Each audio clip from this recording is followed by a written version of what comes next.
నమస్తే, welcome to NH TV. ఈ మధ్య కాలంలో ఔరంగజేబుకి మన దేశంలో అభిమానులు ఎక్కువైపోయారు. అభిమానులు అంటే ఈ అభిమానులందరూ కూడా లెఫ్ట్ ఎకో సిస్టమ్ నుంచి వచ్చినట్టుగానే కనబడుతోంది. తాజాగా సమాజ్వాదీ పార్టీ ఎమ్మెల్యే అబూ అజ్మీ ఔరంగజేబును ఒక గొప్ప చక్రవర్తిగా కీర్తిస్తూ అతను ఒక గొప్ప వీరుడు, శూరుడు, అతను పరిపాలనా కాలంలో ఎంతో గొప్పగా జరిగింది అభివృద్ధి. ఔరంగజేబు పరిపాలనా సమయంలో జీడిపి 24% ఉండేది. అతను చాలా హిందూ ఆలయాలకు కూడా నిధులిచ్చేవాడు. ఇలాగా ఇది చరిత్రను వక్రీకరించడమా, అసలు వాస్తవం ఏంటి? ఔరంగజేబును పొగడ్తలతో ముంచెత్తాడు అబూ అజ్మీ. తర్వాత పెద్ద ఎత్తున విమర్శలు రావడంతో తన కామెంట్స్ ని, తన వ్యాఖ్యలను వెనక్కి తీసుకున్నాడు. అయితే అప్పటికే జరగాల్సిన డ్యామేజ్ జరిగింది, అతన్ని సస్పెండ్ చేయడం జరిగింది. ఈ సమావేశాలు అయిపోయేంత వరకు కూడా అబూ అజ్మీని సస్పెండ్ చేశారు. అయితే అతను తిరిగి తన వ్యాఖ్యలను వెనక్కి తీసుకుంటున్నాను, నా యొక్క సస్పెన్షన్ ఎత్తేయాల్సిందిగా స్పీకర్కి, అసెంబ్లీ స్పీకర్ని ఒక లేఖను కూడా రాయడం జరిగింది. అయితే అబూ అజ్మీ అలా మాట్లాడమే ఒక తప్పు అయితే, అబూ అజ్మీ వ్యాఖ్యలను సమర్థిస్తూ అఖిలేష్ యాదవ్ కూడా మాట్లాడతారు. ఇది రైట్ టు స్పీచ్. మన దేశంలో ప్రతి ఒక్కరికి తమ యొక్క అభిప్రాయాలను వెల్లడించేటువంటి హక్కు ఉంది కాబట్టి అబూ అజ్మీ అలా మాట్లాడడం ఏం తప్పు లేదు అంటూ అఖిలేష్ యాదవ్ వెనకేసుకొస్తాడు. అఖిలేష్ యాదవ్ కూడా ఔరంగజేబుని పొగుడుతూ ఉంటాడు. ఔరంగజేబు ఏమో హీరో అంట, ప్రధానమంత్రి మోదీ గారు డిక్టేటర్. అసలు ఎవరు హీరో, ఎవరు డిక్టేటర్? అండ్ ఈ మధ్యలో ఓవైసీ ఎలాగూ ఇలాంటి అంశాలు వచ్చినప్పుడు అతను ఊరికే ఉండరు కాబట్టి ఓవైసీ గారు కూడా ముందుకు వచ్చారు. అతను కూడా ఔరంగజేబుని పొగడ్తలతో ముంచెత్తారు. మనం అప్పుడప్పుడు మాట్లాడుకుంటూ ఉంటాం, లెఫ్ట్ ఎకో సిస్టమ్ ఎలాంటి నెరేటివ్స్ జనరేట్ చేస్తుంది, ఎలాంటి భావజాలాన్ని ప్రజలలో ఇంజెక్ట్ చేసేటువంటి ప్రయత్నం చేస్తోంది, దీని వెనక హిడెన్ ఎజెండా ఏంటి? ఇప్పుడు ఔరంగజేబును పొగడ్తలతో ముంచెత్తాల్సినటువంటి అవసరం ఏముంది? దీన్ని విశ్లేషించే ప్రయత్నం చేద్దాం. నాతో జాయిన్ అవుతున్నారు రచయిత, అలాగే విశ్లేషకులు ముదిగొండ శివప్రసాద్ గారు. శివప్రసాద్ గారు నమస్తే. నమస్కారం అండి. శివప్రసాద్ గారు, ఈ అబూ అజ్మీ కామెంట్స్ ని ఎలా చూస్తారు? కేవలం మతంపై అభిమానంతో చేసినటువంటి కామెంట్స్ ఏనా, వ్యాఖ్యలేనా, లేకపోతే అంతకు మించి ఏమైనా ఉన్నదా? ఎలా చూడాలి? గ్లోరిఫై చేస్తూ అతని యొక్క పరిపాలన అద్భుతంగా జరిగిందంటూ, ఏం అద్భుతంగా జరిగిందో నాకైతే అర్థం కాలేదు. కొన్ని వేల ఆలయాల్ని ధ్వంసం చేసేసాడు, జిజియా పన్ను విధించాడు, ఇంకా ఎన్నో అకృత్యాలు, దారుణాలు హిందువుల పైన. సో మీ రెస్పాన్స్ ఏంటి, మీ విశ్లేషణ ఏంటి? ఉత్తరప్రదేశ్ లో ఇంకొక 2 సంవత్సరాల్లో ఎలక్షన్స్ వస్తున్నాయి. ఆ ఎలక్షన్స్ లో ఎట్లాగైనా సరే గెలవాలి అని సమాజ్వాదీ పార్టీ వాళ్ళు ఇలాంటి స్టేట్మెంట్స్ ఇప్పిస్తూ ఉన్నారు. ఔరంగజేబును కనుక పొగిడినట్లయితే గంపగుత్తగా ముస్లింల ఓట్లని తమకే పడతాయి అన్నటువంటిది ఇందులో ఉన్న పొలిటికల్ స్ట్రాటజీ. ఇక రెండవ అంశం ఏమిటంటే, ఔరంగజేబు గురించి తెలుసుకోవడానికి మనకి కొన్ని పుస్తకాలు ఉన్నాయి. Today we are having some official documents return by his court poets and scholars అండ్ ఆధునికంగా వచ్చినటువంటి పుస్తకాలు కొన్ని ఉన్నాయి. జాదూనాథ్ సర్కార్ ఒక డీటెయిల్డ్ బుక్ రాశాడు, శివాజీ అండ్ హీస్ టైమ్స్, పెద్ద పుస్తకం అది. ఇంకా ఔరంగజేబు గురించి చాలా పుస్తకాలు ఉన్నాయి, కొన్ని డాక్యుమెంట్స్ కూడా ఇప్పుడు మనకు అందుబాటులో ఉన్నాయి. ఔరంగజేబు అధికారంలోకి రావడం కోసం తన సొంత సోదరుణ్ణి చంపాడు. He killed his own brother. తర్వాత తన తండ్రిని ఆగ్రాలో జైల్లో పెట్టాడు.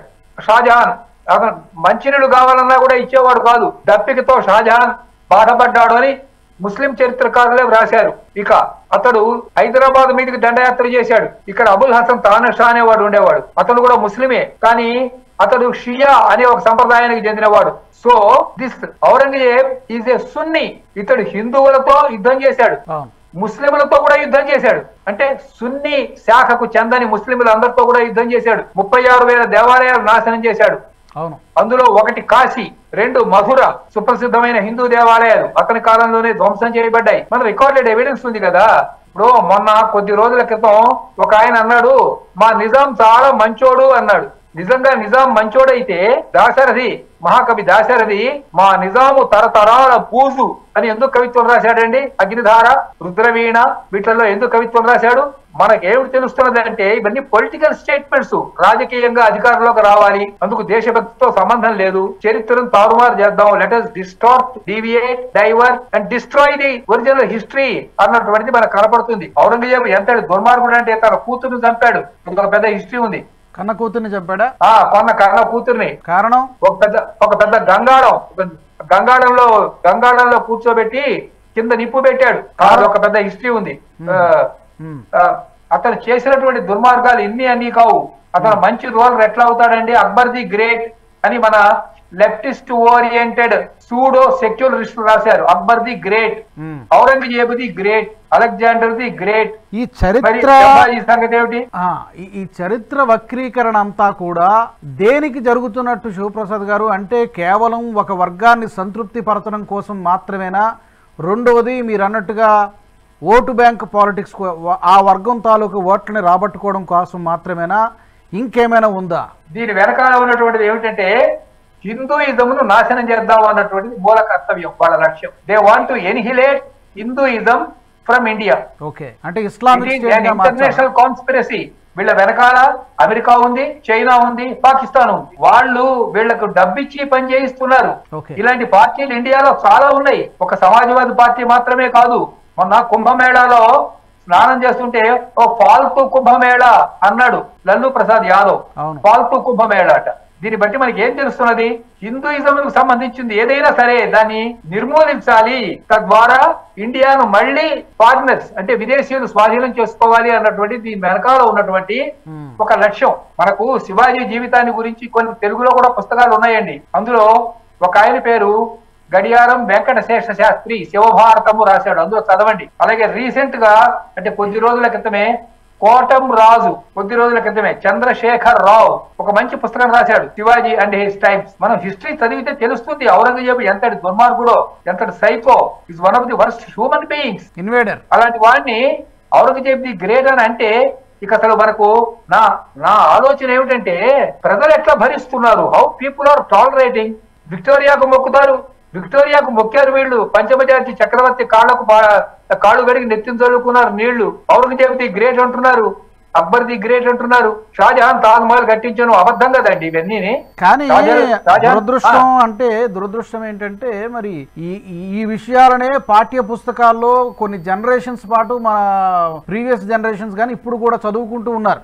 ఇప్పటికీ ఏదో ప్రయత్నం జరుగుతోంది సిలబస్ని మార్చడానికి, కానీ కొన్ని జనరేషన్స్ పాటు మరి అక్బర్ ది గ్రేట్ ఇదే కదా, ఔరంగజేబు గొప్పతనము వీళ్ళ యొక్క పాఠాలే అక్కడ పుస్తకాల్లో ఉండడం అనేది జరిగింది.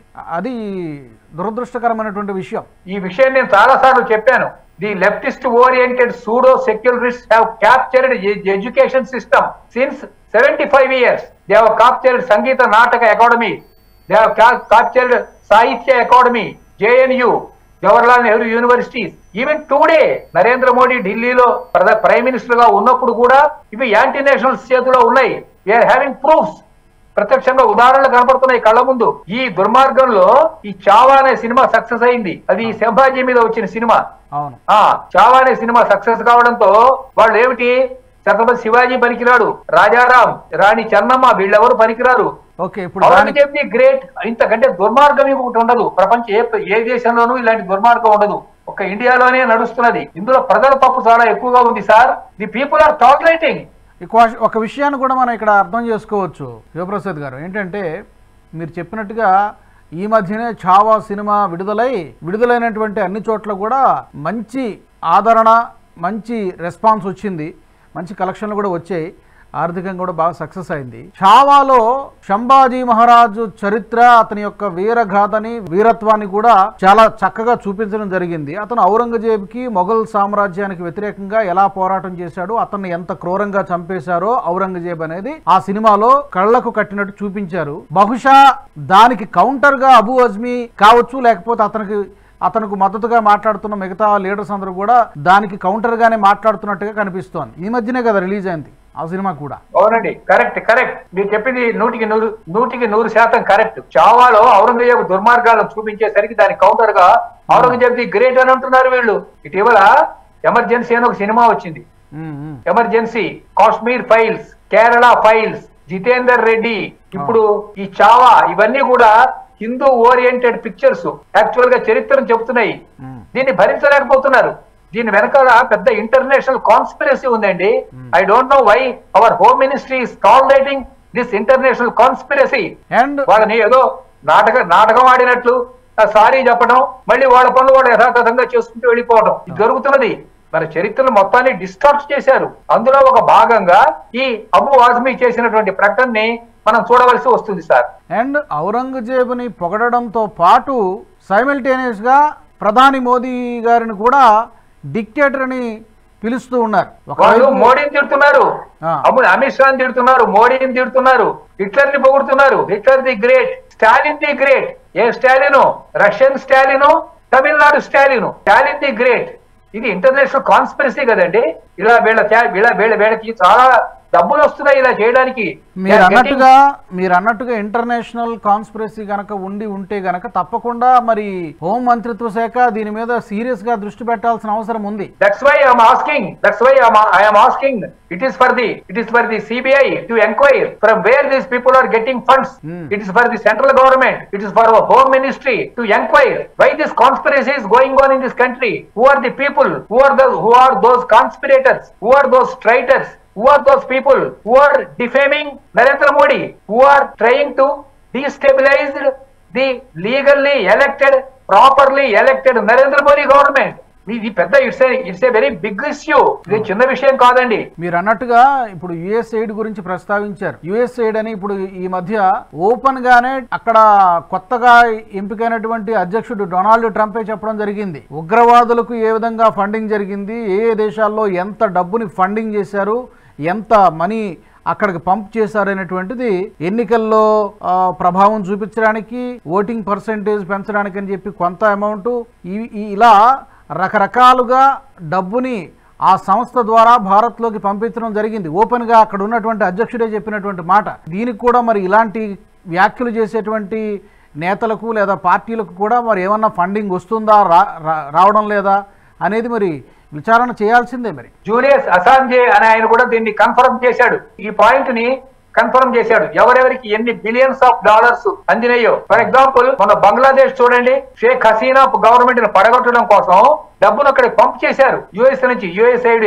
అట్లా ఇక్కడ నరేంద్ర మోడీ ప్రభుత్వానికి వ్యతిరేకంగా ఒక కుట్ర నడుస్తున్నది. ఆ కుట్రలో ఒక భాగమే ఇప్పుడు తమిళనాడులో ఉన్న యాడ్ స్టేషన్స్ అన్ని కూడా లాంగ్వేజ్ యాడ్ స్టేషన్స్ అంటారు చూడండి తమిళనాడులో.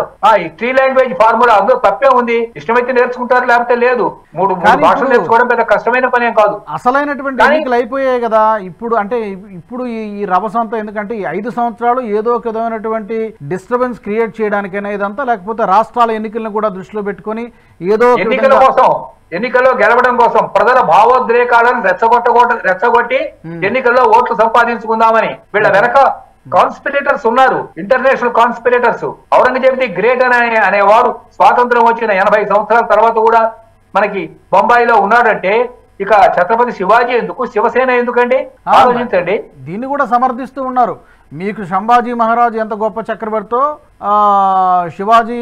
ఛత్రపతి శివాజీ ఎంత గొప్ప చక్రవర్తో, మాకు ఔరంగజేబ్ అంత గొప్ప చక్రవర్తి. ఇది free speech, freedom of expression, దాంట్లో తప్పే ఉందని చెప్పి డిబేట్. నేను ఒక ప్రశ్న అడుగుతాను సార్. ఛత్రపతి శివాజీ ఎన్ని మసీదులు కూలగొట్టాడండి? చెప్పాలి వాళ్ళు, సమాధానం చెప్పాలి వాళ్ళు. ఎవరైతే సమాధానం చెప్పమనండి. How many masks were destroyed by Chhatrapati Shivaji? How many mosques? Not a single mosque. Not a single mosque. How many Qurans were burnt down by Chhatrapati Shivaji? Cheppandi. Eppudaina Chhatrapati Shivaji Quran tagalabetadandi? He gave highest respect to Quran. Whereas Aurangzeb destroyed temples, burned down Sanskrit literature. Sanskritam pustakam kanapante tagalabetadu. Shivaji kinni Aurangzeb polike ఏమిటండి?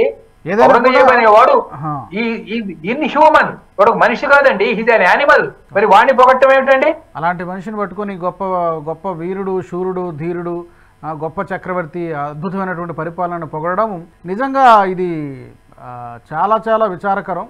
దీన్ని ఏంటంటే భావ ప్రకటన స్వేచ్ఛ, free speech పేరుతో ఆ labels అంటించి మాకు నచ్చింది కాబట్టి మేము మాట్లాడతామని అనడం అనేది నిజంగా సిగ్గుచేటు. చూద్దాం మరి ఇలాంటి వాళ్ళని కేవలం ఈ సెషన్స్కి కాదు చాలామంది డిమాండ్ చేస్తున్నారు. మొత్తమే అతని సభ్యత్వాన్ని అసెంబ్లీ నుంచి రద్దు చేయాలన్నటువంటి డిమాండ్లు కూడా వస్తున్నాయి. చూద్దాం రాబోయే రోజుల్లో ఏం జరుగుతుందో. దీన్ని ఎలా సెంట్రల్ గవర్నమెంట్ కూడా ఈ యొక్క నెరేటివ్ని ఎలా హ్యాండిల్ చేస్తుంది అనేది మనం చూద్దాం రాబోయే రోజుల్లో. ధన్యవాదాలు శివప్రసాద్ గారు, థ్యాంక్ యూ వెరీ మచ్. మరి అబూ అజ్మీ కామెంట్స్ని కానీ, అసదుద్దీన్ అవైసీ కామెంట్స్ని కానీ, లేకపోతే అఖిలేష్ యాదవ్ కామెంట్స్ని కానీ ఔరంగజేబ్ విషయంలో అతను ఒక హీరోగా గ్లోరిఫై చేస్తూ అతను ఒక గొప్ప చక్రవర్తిగా చిత్రీకరించేటువంటి ప్రయత్నాన్ని మీరు ఎలా చూస్తారు? అట్ ద సేమ్ టైం ప్రధాని మోదీని డిక్టేటర్ అంటూ కామెంట్ చేయడము, ఔరంగజేబునేమో పెద్ద హీరోలాగా చిత్రీకరించడం అనేది ఎంతవరకు సమంజసం, ఎంతవరకు కరెక్ట్? ఇది చరిత్ర వక్రీకరణ, ఎందుకోసం చేస్తున్నారు? ఓట్ల కోసం చేస్తున్నారా, లేకపోతే కేవలం సంతుష్టీకరణ కోసం చేస్తున్నారా? మీ అభిప్రాయాలను కామెంట్ల రూపంలో తప్పకుండా తెలియజేయండి. ఈ వీడియో నచ్చినట్లయితే లైక్ చేయండి, షేర్ చేయండి, బెల్ బటన్ పై క్లిక్ చేయండి. NHTV nationalist hub group of ఛానల్స్ను సబ్స్క్రైబ్ చేసుకోండి. జాతీయవాద జర్నలిజాన్ని ప్రోత్సహించండి. జై హింద్, జై భారత్. ఈ వీడియో మీకు నచ్చినట్టయితే లైక్ చేయండి, 10 మందికి షేర్ చేయండి. అలాగే కామెంట్ల రూపంలో మీ అభిప్రాయాలను మాతో పంచుకోండి. Nationalist hub group of channels ను సబ్స్క్రైబ్ చేసుకుని తెలుగునాట జాతీయవాద జర్నలిజాన్ని ప్రోత్సహించండి. ఈ వీడియో కింద ఉన్న బెల్ ఐకాన్ పై క్లిక్ చేయడం మర్చిపోవద్దు.